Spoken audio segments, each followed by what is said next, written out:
नमस्कार, मैं लोकेश मेनारिया और आप देख रहे हैं युग क्रांति राजस्थान। सुप्रीम कोर्ट द्वारा सजा पर रोक के बाद अब राहुल गांधी की संसद सदस्यता कब तक बहाल होगी, इसी को लेकर बड़ा सवाल बना हुआ है। सुप्रीम कोर्ट ने मोदी मानहानि मामले में राहुल गांधी की सजा पर रोक लगाकर उनकी संसद सदस्यता लौटने का रास्ता साफ कर दिया। हालांकि अभी तक सदस्यता की बहाली नहीं हुई है। अगर सोमवार तक ऐसा हो जाता है तो वह सरकार के खिलाफ और अविश्वास चर्चा की शुरुआत भी कर सकते हैं। सुप्रीम कोर्ट ने शुक्रवार को मोदी सरनेम केस में राहुल गांधी को राहत दी। इसके साथ ही तय हो गया कि उनकी संसद सदस्यता की बहाली का रास्ता अब साफ है, यानी कि कांग्रेस नेता राहुल गांधी फिर से एक सांसद की हैसियत से सदन में पहुंचेंगे और सत्ता के साथ मुद्दों पर भी चर्चा करेंगे। यह भी कयास लगाए जाने लगे हैं कि अविश्वास प्रस्ताव की चर्चा भी सदन में कर सकते हैं, उनका हिस्सा बन सकते हैं, जिसकी चर्चा 8 अगस्त को शुरू होने वाली है। दरअसल सूरत कोर्ट की तरफ से राहुल गांधी को 2 साल की अधिकतम सजा दिए जाने के बाद लोकसभा सचिवालय ने एक नोटिफिकेशन जारी कर उनकी लोकसभा की सदस्यता को रद्द कर दिया था। इस आरोप में राहुल गांधी को सूरत कोर्ट की तरफ से अधिकतम सजा दी गई थी, यानी अगर निचली अदालत ने एक दिन भी सजा कम दी होती तो राहुल गांधी की संसद सदस्यता पर असर न पड़ता। कांग्रेस नेता राहुल गांधी की सजा पर सुप्रीम कोर्ट द्वारा रोक लगाने के बाद अब उनकी सदस्यता बहाल करने की मांग भी तेज हो गई है। कहना है कि जिस तेजी से राहुल गांधी को सजा के बाद सांसद सदस्यता से बर्खास्त किया था, लेकिन सजा पर रोक के बाद बहाली पर देरी क्यों की जा रही है। कांग्रेस नेता अधीर रंजन चौधरी ने शुक्रवार को लोकसभा अध्यक्ष ओम बिरला को चिट्ठी लिखी और उन्होंने इस बारे में जो कहा वह आपकी स्क्रीन पर। मतलब सर्वोच्च न्यायालय ये कह रहे हैं कि राहुल गांधी जी को जो कन्विक्शन उनके ऊपर लगे हुए थे वो स्टे कर दिया गया। इसका मतलब क्या होते हैं, दोबारा उनको वापस सदन की कामकाज में भाग लेने की अवसर मिल जाते हैं। और इसके पहले जो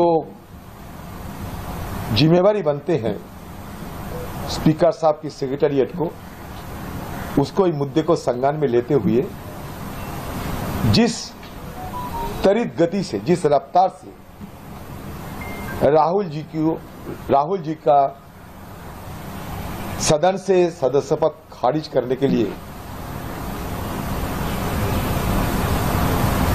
तत्परता दिखाई, वही तत्परता राहुल जी के वापस के लिए जरूरी है। तो इसी के चलते भाई लाइट बंद कर दीजिए। इसके चलते मैं कल स्पीकर साहब को रात में फोन भी किए थे, ये कहते हुए कि स्पीकर साहब राहुल गांधी जी की सदन में वापसी करने हेतु कुछ कोर्ट की जो कागजात है, जो डॉक्यूमेंट है, आपको पास वहां सौंपना चाहते हैं। हमारा चिट्ठी भी आपको देना चाहते हैं, तो आप मुझे इजाजत दे कि आपको घर जाए। तो स्पीकर साहब ने मुझे सलाह दिए थे कि आज नहीं, मैं कल आपसे बात करेंगे, कल आप मुझे फोन करो। मैं स्पीकर साहब की सलाह के मुताबिक आज सुबह जब स्पीकर साहब को फोन पे बात किए थे तो स्पीकर साहब ने मुझे ये नसीहत दी कि आप सेक्रेटरी जनरल से बात करके उनकी दफ्तर में ही ये सारे कागजात सौंप दीजिए। मैं सेक्रेटरी जनरल को फोन की। सेक्रेटरी जनरल की तर्क ये है कि आज तो मेरा दफ्तर बंद है। तो मैंने कहा कि ये चिट्ठी मैं आपको दूं या स्पीकर साहब को? तो सेक्रेटरी जनरल कहते हैं कि स्पीकर साहब को ही दे दीजिए और स्पीकर साहब की दफ्तर होते हुए मेरे पास आ जाएंगे। तो मैंने कहा कि आप एक काम कीजिए, कम से कम रिसीव तो करा लो। तो कहते कि छुट्टी का दिन है। मैं छुट्टी का दिन है तो क्या है, वही अगर इमरजेंसी कामकाज की सवाल पैदा होते तो सदन में चिट्ठी रिसीव करने का तो जरूर व्यवस्था होना चाहिए। कहते कि हाँ वो व्यवस्था है, डाक व्यवस्था है, आप डाक में किसी व्यक्ति को भेज दीजिए, मैं डाक को कह देते हैं कि आपको चिट्ठी रिसीव करने के लिए। तो उसी के तहत मैं डाक वाले के पास भेज दिया। अंडर सेक्रेटरी थे सदन में, उन्होंने हमारा जो चिट्ठी उसमें सिग्नेचर तो करी लेकिन वो सील छप्पा कुछ नहीं दी। तो मैं एक की बाद एक आप लोगों को सारे हमारे जो पास कागजात है सारे दिखाते रहूंगा। हमारा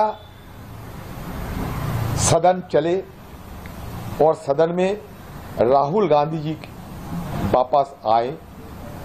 जब राहुल गांधी जी कोर्ट से जब राहुल गांधी जी को राहत मिल चुके हैं, तब किसी वजह से उनके लिए सदन में आने में कोई दिक्कत ना हो, यही हमारा गुजारिश कहिए, दरखास्त कहिए स्पीकर साहब और दफ्तर पे है, उन दफ्तर से है।